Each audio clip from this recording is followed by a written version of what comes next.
the days where I was a mob boss. You see, back when I had word of mouth is when I was very prominent and I was not only a Bay Area superstar, I was a legend in the Hall of Fame of hip hop. I was very proud of myself. All the pain, all the suffering I endured when I was in high school was all worth it as soon as I got credit from E40 and all the head members of the Bay Area. I was known as the anime version of Tupac. So many people were wondering, how did I become so creative? How do I make these A&Bs? How many this and that? It was nothing but art back at the group home, and I was known for being ghetto, and I was known for literally having a soul and everybody seeing my vision the same way. I literally became an invisibility to where everybody supported me. It didn't matter what they said. I was loved and I was appreciated on the inside and out. It didn't matter. Rappers started to make excuses for me, literally good excuses. And the great thing about this video, and the one thing I have to explain, is they weren't making bad excuses for me, like, oh, Nefertfell shit himself in the club, so we have to cover it up. No, they were making good excuses for me, like, oh, he doesn't have his shit together. Oh, I know what type of family he comes from. I used to be in a group home. That just means he's a hustler. Rappers were defending me over and over again, literally telling me that I have a bright future. I love what you do, literally. There was this guy named Really Joe that saw me use Joey Rilla from Yu-Gi-Oh! As Really Joe.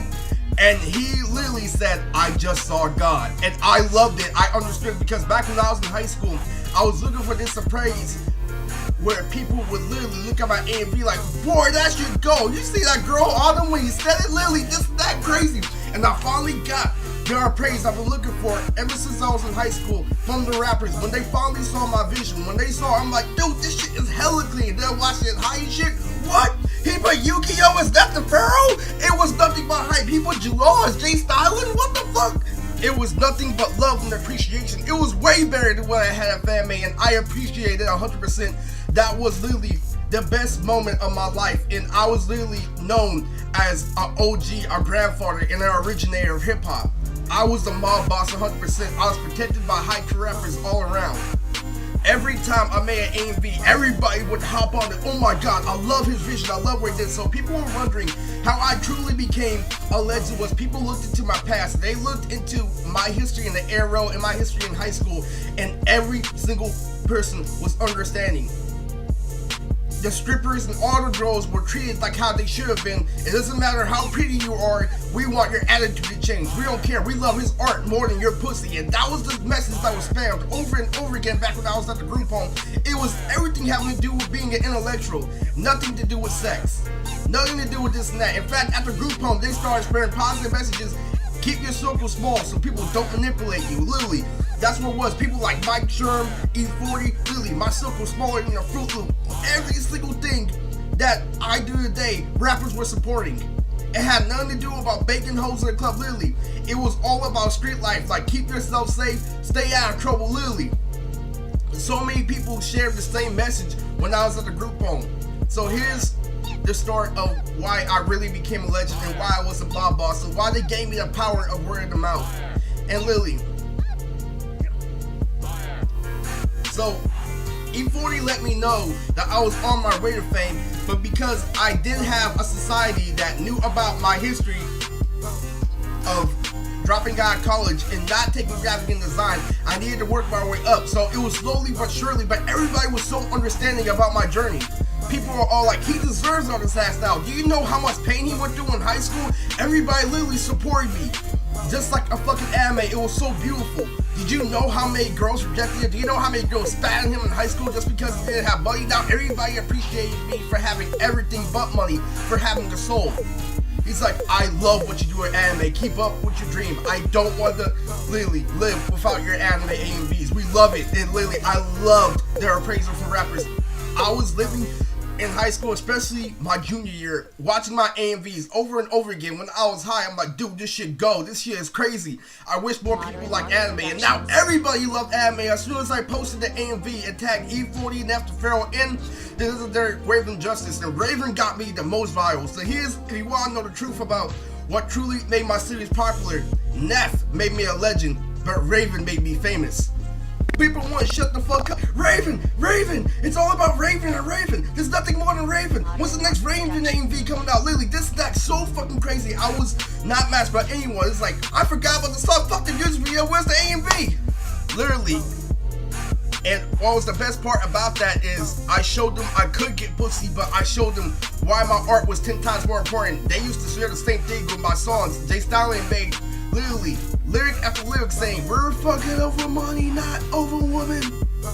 So many rappers agreed with my view and how I view things in life. I'm all about the skrilla, I'm not about the honey. He was trying not, but really it's coming from an astronaut. And crazy, even I Am Sue gave me a praise when I Am Sue is basically mainstream, and I Am Sue is a fucking beast. I Am Sue I used as a Tati. I would have a running gag. Every single song I Am Sue would be a Tati. Every single AMV Neff would be Neff the Pharaoh. Every single AMV Raven would be Raven Justice, and literally so fucking crazy. Sometimes I even messed around. Like one time I put Fat Bull as E40.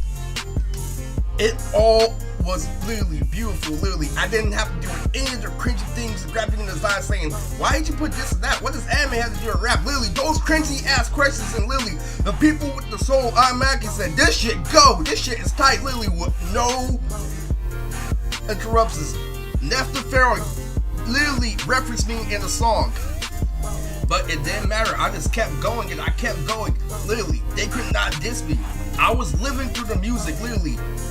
Back then, the music was all like, oh, you got some pussy? You said you fucked a bitch? That bitch fucked all of us. Big whoop. And we would state that in every single song, literally. Hoes Are For Everybody was literally the message of the group home, and why you should literally own your craft and hold on to your good friends was literally the message after group home. Keep your circle small. It's all about quality, not quantity. So how did I go from word of the mouth to I'm my boss? So basically, the running gag after group home said that I couldn't keep this up for too long. What was gonna happen is they're gonna eventually criticize me for not having a job, but it didn't matter because of how much appraisal I was getting on Instagram and in real life. I was also known for fashion. I was basically known for literally having everything intact, being super professional by my help. But what happened is I did get a handout, but what happened was I worked my way out of my mob boss mentality. So here's what happened is 2018 is when I became an official mob boss. And what happened was this. So I was already known as the Yu-Gi-Oh master. Neff the Pharaoh, Yu-Gi-Oh, you are prominent in hip hop. You will always be an OG. I am literally at Snoop Dogg's level where it comes to the Hall of Fame. It was Yu-Gi-Oh, Yu-Gi-Oh, Yu-Gi-Oh. People used to call me Yu-Gi-Oh on the street. Literally, hey, it's Yami Yugi, because I was short and I was strategic and I was everything. When it came to the hoes, when it came to my networking, I was known as Yami Yugi as the Bay Area. I'll give you a little insider. The high school I went to, American High School, used to have a Blockbuster there. Now it's just a liquor store. But back in the day, is where I literally bought my first Yu-Gi-Oh DVD. And I wanted to be just like Yami Yugi when I grew up. What happened was this, is I went to Blockbuster, me and my brother, and we literally bought candy after candy after candy. And I'm like, dude, it was crazy. I bought so many DVDs there. I bought the original Sonic the Hedgehog movie. And the best thing that I bought at Blockbuster was Yu-Gi-Oh! The very first season, the Pegasus Saga on DVD. And I watched the entire series of the Pegasus Saga from Blockbuster at my house. And literally, whenever I go back to my high school and whenever I think about everybody who made fun of me, I just remember, that was my block, Yami Yugi. So literally, everybody was praising me. Everybody knew that I was so fucking nasty. And literally, what happened was this, is when it came down to it, there was this guy named Diamante, who in real life was the most popular guy at my high school. But when you graduate high school, you know that those people ain't shit. So here's what happened, is he created a gang to challenge me. When I started watching Yu-Gi-Oh! GX, I was also known for having this series on my channel. So here's another thing what made me a truly mob boss. Not only did I have the Bay Area's help, I had the help from LA. If you don't know about the difference between the Bay Area and LA is mainstream, Hollywood and all that shit. But the Bay Area is literally known for being underground. So here's the truth about why the Bay Area fell flat, but why I literally still had everything intact and how I always be expected. Not only did I put Yu-Gi-Oh! And Raven as Nefta Pharaoh and Raven Justice, I put Def the Kid as Ralphie the Plug from Stink Team, and I put Lelouch V. Britannia as Draco the Ruler from the head of Stink Team. So Stink Team is a group in LA that literally just went to jail and just got out, and Ralphie the Plug was known for literally imitating the Bay Area style, but they were actually crazy. So if you go back to a couple of videos, the Bay Area rappers were known for not being anything on the inside, but having tons of car on the outside, but Draco and Ralphie the Plug literally were known for being real gangsters. They were known for actually killing people. They were actually known for literally being real gangsters, getting real pussy, doing everything. If I do the crime, I do the time, was Draco's role when literally Raven Justice and Neff were in and out of the pen. So literally, Draco and Ralph were the real gangsters, and they were from LA, and that was a separate series of mine called the Stink Team. I was so famous, I was even known for putting Veroni Kitchen as Catchy the Great. And literally, rapper after rapper fused with anime. I was known as the god of anime and hip hop. So here's what happened. Before I became a mob boss, there were meme accounts on Instagram that secretly made messages like, what would happen if he would have got playing in high school? What would happen if he wasn't being stalked by the ARL? What would happen if the ARL actually gave him credit? What would happen if he had a better past? Literally, because they all were into past. They asked Preston up the questions. How did he get this far? How is he so talented? How is he this and that? Now, I was also known for dancing on the street. Literally, I would make an AMV and people would be like, oh my god, he can dance too. It was crazy. So like, literally, I was known for being the best solo of all time. Literally, the best one-man band of all time. I make my own shirts, I make my own AMVs, and literally, I was becoming on my way to be self-made. So what happened was, Diamante, after I posted this girl who was a part of my series on my channel, so Ralphie the Plug is Def the Kid on my channel, and every Ralphie the Plug verse, there's Def the Kid, but I put a twist in every other rapper I put as an anime literally had one solo thing going on. That's the anime with the clips. But all of a sudden, I had an idea. So, Def the Kid and Alexis Rhodes both have yellow eyes, and so I thought they would be a perfect couple. And they called me crazy. They thought I was supposed to be in the mental hospital for that crazy ass idea, but it wasn't. They were so fucking sexy. They look so fucking sexy together. Def the Kid x Alexis Rhodes is a fan shipping. If you don't know what a fan shipping is, a fan shipping is something that's not written by the author, but something when a fan makes a drawing of two characters kissing, like Sonic X Peach and Sonic X Amy. But a fan shipping is literally like Tintin and Shino, which is known as Shino-Tin. And that is crazy. Or, you know, Gaji on Levy, like Gaji, or, you know, Lahil or some shit like that. So anyway, what happened was this. So Alexis Rhodes was in every single Ralphie the Plug verse. Like, why is there Alexis and Def the Kid in every Ralphie the Plug verse? What Alexis was gonna do was, because they're a part of my fan shipping, she was a part of the universe. And what happened was this. So basically, Alexis would go in and out with Def the Kid as Ralphie the Plug, and that would be his girl and Lily in every video. So it would be kind of like a relationship in an alternate universe. So that ties in to the continuity of how I became a mob boss. So here's what happened. Because I was so consistent is why it was an actual series. And what happened was this. So Diamante saw me watching Yu-Gi-Oh! GX, and he saw me sing the theme song. So he had an idea, because he went to jail. He went to Blues, a section in Santa Maria prison where it goes blues, yellows, and reds, and blue is for general population. So he went to Blues and he named his gang the Obelisk Blue, and that is when I became a mob boss. So he created the Obelisk Blue to challenge me, because nobody was challenging me at the mainstream at the time. I was literally the most famous guy for the right reason, because what was happening, I was kind of like the godfather that was pulling the strings, but I wasn't, because it was with love and it wasn't through force. And so, adding on to the Alexis Rhodes continuity, from Diamante created the first gang that was known as the Obelisk Blue, which was based off the Obelisk Blue in Yu-Gi-Oh! GX and the Blues in Santa Maria prison. So, coming from that, bred different gangs, but Diamante is the one who started it. So Diamante created the Obelisk Blue, and so from the Obelisk Blue came the Doki Huxley family.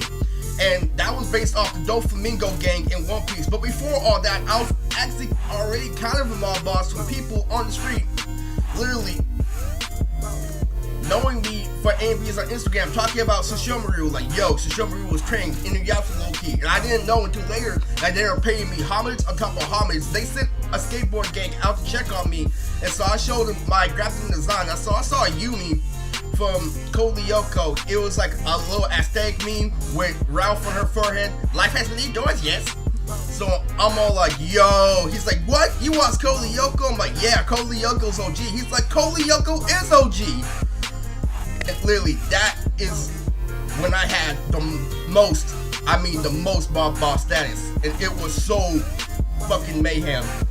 Those meme accounts were already a gang, but they weren't under me.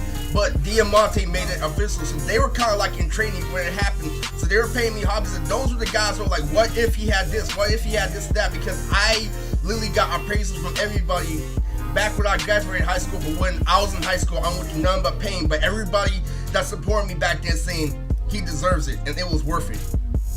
So on to the Ralphie the Plug X Diff the Kid obsession I have, with Alexis Rhodes being in every single AMV, who also literally, I had a side thing where Alexis Rhodes was also gonna be Cupid Doll, and that shipping is called Kid Lexus. So Kid Lexus was its own thing in my channel. Oh my god, they look like such a happy couple, literally. Black people on top of black people were imitating that. Black girls again, blonde hair extensions, literally wearing Adidas to reference Def the Kid. X Alexis. Kid Lexus was a big thing on the streets back in the day. It was not only a fashion statement, it's like, if you don't like Kid Lexus, you're in with the shit. So Kid Lexus bred this thing called Plug Theory. So Plug Theory was based off a gang that literally was based off when I used to go to the mental hospital, when I used to watch reruns of The Big Bang Theory. So they made this game called Plug Theory, and the meaning of that game is, the meaning of Plug Theory is this. Is Alexis versus Rhodes a hint that he's actually more crazier than he's ever been? Or is he a genius? It's a theory, literally. That was the debate within society. They come from two different animes, but they have a lot of connections. Literally, Alexis goes to school, Kid goes to school. They're both prominent high-tier figures in both of their schools. You always see them in class. You always see them looking sexy. They both have yellow eyes. There's too many comparisons to know why they're a perfect couple.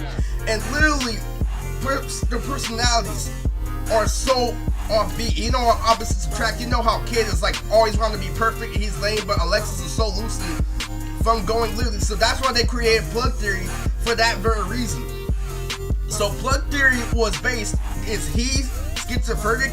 Is he literally crazy, or is he actually a genius? So that is what that game is meant for. So every single game except for the Doflamingo family was literally made to take me down in a certain way, shape, or form, but it was to take me down for good reason, so I could be challenged. Because I'm known as Son Goku on the street, I always accept the challenge. I wasn't being challenged at the time, so what they did was they created obstacles for me to have fun, for me to prove myself that I was a mob boss, but it got out of hand. So the Obelisk Blue was obviously my biggest enemy. If you go back to Obelisk Blue the gang, I'm gonna make a video for every gang I've made in California, and that's why I was known as the Gang Lord. I was known as the mob boss, but they weren't really gangs. The only gangs that committed crime were Obelisk Blue. So Plug Theory were actually paying me homage. The Doflamingo family paid me homage, but the Obelisk Blue was the only one that committed crimes. And mostly what they did was they would get high, watch Yu-Gi-Oh, and they would literally make plans on how to bring me down. But the Doflamingo family were literally the exact opposite of Obelisk Blue, and they were arch rivals of Obelisk Blue. So Plug Theory was always third in command. And literally, so Plug Theory had members, but they were falling fat because the Doflamingo family is way too fat. And literally, the Obelisk Blue had the most members out of all the anime gangs in California. So I created anime gangs in California just by me being me, and me literally being a good person, and me being under the wing of E40 in the Bay Area. So I created the anime gangs, and therefore I am the mob boss. So if you go back to Dark Game, Chapter 6 is when I get into two members of the Obelisk Blue that try to set me up for sexual harassment. They pulled their pants up while I'm in the movie theater, and I told them I'm not gonna fall for it. And so what happened is Diamante and his gang drove them to the side and said, "Why did you complete your mission?" They thought that he was joking. They were on their Snapchats in the movie theater and shit, and they didn't think this was serious. So when I walked past the bridge on the train in San Leandro, I saw a big hole in the ground, and they let me know the street code that we killed those girls. they killed those 2 girls that were sent out to catch me for sexual harassment, and that's why the Obelisk Blue is some serious shit. So the Plug Theory gang literally used to only ride skateboards with Rocket Diaz to literally mimic the Death to Kid lifestyle. And the Doflamingo family was literally, they would sometimes send some of the Doflamingo family out to the Obelisk Blue for literally information. So literally, the Doflamingo family is the one who had my back, and the Plug Theory were literally just riding a chain. It was so funny, this like, I was literally the craziest at the group home, the Hogbog Time Chamber. So what happened is, after I got my first job, what really triggered me and what I realized that I was truly a mob boss, I didn't claim I was the gang lord at first because I let everybody allow me to absorb word of mouth. I was still able to make AMVs back then. So here's what happened.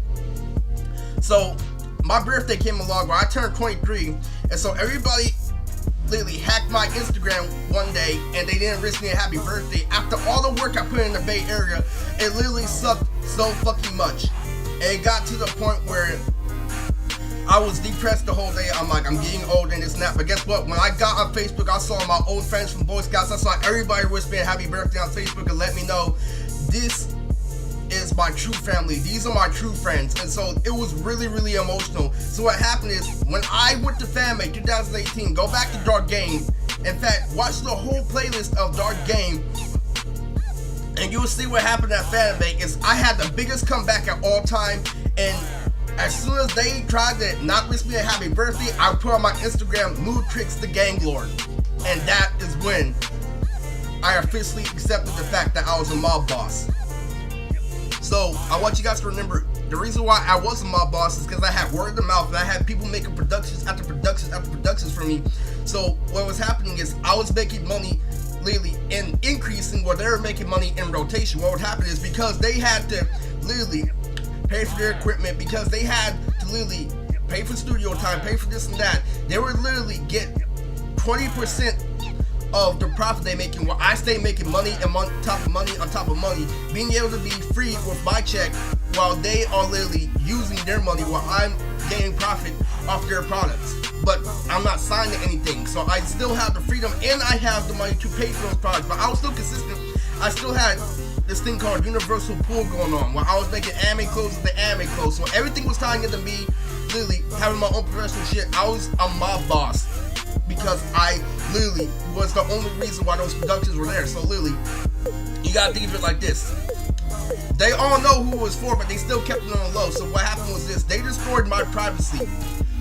After the whole Lisa incident, all that whole, oh, don't trust her, she sucked somebody up, all went out the window as soon as I went back to the suburbs. So I went to the suburbs and it destroyed my mob boss literally mentality and my mob boss life. But I already gave up on being a mob boss because I had a child, and literally that's what they kept on attacking me with, is I had a child that I wasn't taking care of. So I couldn't just run off word of the mouth forever. So I worked hard. So after I got my first job, the Obelisk Blue, some of the girls even joined the Obelisk Blue at my job. So it was really, really hectic. I was been dealing with gang member activity for a long time. The most recent gang that was created was Anti-Britannia. But there was also many other gangs that I created.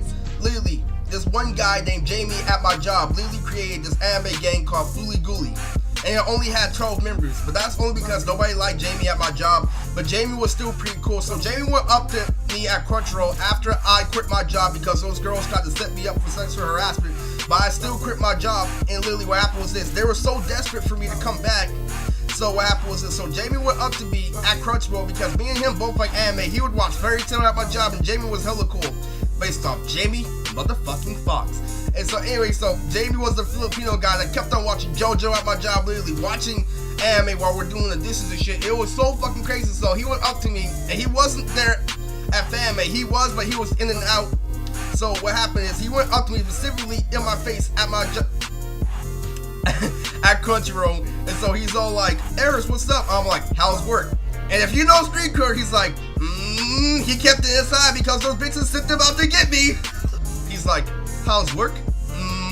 He didn't say anything because literally they were begging for me back. I'm like, And so basically what ended my mob boss mentality, There's gonna be another anime gang. My favorite anime gang, I'm saving for a separate video, but it's gonna be my favorite anime gang video. So if you wanna know the truth, it's the Obelisk Blue. The gang is basically the biggest example of why I had so much good shit on top of good shit on top of good shit that was going on. There was no room for making fun of me, so they can try to play that I'm lazy all I want, but I'm really a producer. Unfortunately, Lisa ended the whole talk about me being a mob boss because I was forced to live in the suburbs where the street life way of doing things doesn't work because society is backed up by stimulus. But when you're living in a place like San Lorenzo or Oakland or any place where literally there's a soul, there's no room for cringiness, there's no room for being technical, there's no room for this and that because there are understanding of the situation. I was known for doing a whole lot of shit, and literally I was so consistent with my AMVs, it's almost like I had a job. So that's why it was so good. But you know what? That wasn't gonna fly in a society that she created that was specifically made to, on paper, they're married, that's it. No, he's literally there, he's cheating on his wife, he's doing everything. That's why I have so many other things. So I still am technically a mob boss if you want to say on paper, but I don't do anything that's literally the same that I wasn't a mob boss. So man, fuck me, am I still a mob boss? No, I'm not. But I am because of all the work I put in. I'm always gonna have that name, but that is the difference between paper and reality. I gave up my mob boss mentality because I had to take care of my children. I couldn't run off word of mouth forever. So for later videos, you have to understand, before I went to FanMade, before I made with Revy BM, before I did this and that, before I was taking advantage of the girls that I was getting, I was known as a mob boss, and it kept me content. And even I was still a mob boss when I had my job, when I was listening to Kurama. I didn't even want Kurama to know that I was a mob boss. That's how secretive I was, literally. If you know where Rockefeller is, Rockefeller and mob bosses are highly connected, but that's why you don't want to get yourself into that situation unless you're actually, you know, in a position of power. So that's where it leaked out, is that when she called me retarded and lonely, I'm lonely because I'm a mob boss, because that's literally the same position that Guru was in. I was in Guru's position when I was on this, when I was doing this and that. I was Kami looking up at the tower, and I was helping all the Namekians, and I was literally helping every single person out. Like, if it wasn't for me, they wouldn't have none of the inspiration to do the songs. So literally they needed me, and literally they need me to have my freedom in order to keep my mind in check so I can keep producing for the Bay Area. So when Steve tried to attack why I'm alone, it's for a very good reason. I come from a place where it's preferred to have a few friends you trust than a whole bunch of friends that just want to get inside your pants. Where literally it's comfort, you respect your wardrobe, you respect everything above women and above people when you are your own boss. Literally Mike Sherman, everybody expects that, but it didn't work in the suburbs. You know why? Because the suburbs is all about protecting your reputation. Diamante shit, literally. Oh, I don't see you making out with no girl. Yeah, but I see you getting in trouble for rape. It doesn't matter if people feel sorry for me. It doesn't matter. It was so fucking crazy. There was this one time where there was this guy named Young Gully who did a song with this girl named Ella, that Ella had a really big crush on me, and she literally made that song with Gully to make me jealous. And so literally it was so crazy. So back in the group home, one of the best things about that is we're still little kids. So literally I would get away with saying coin shit, so Gully would always make fun of my dick. So it was fucking funny.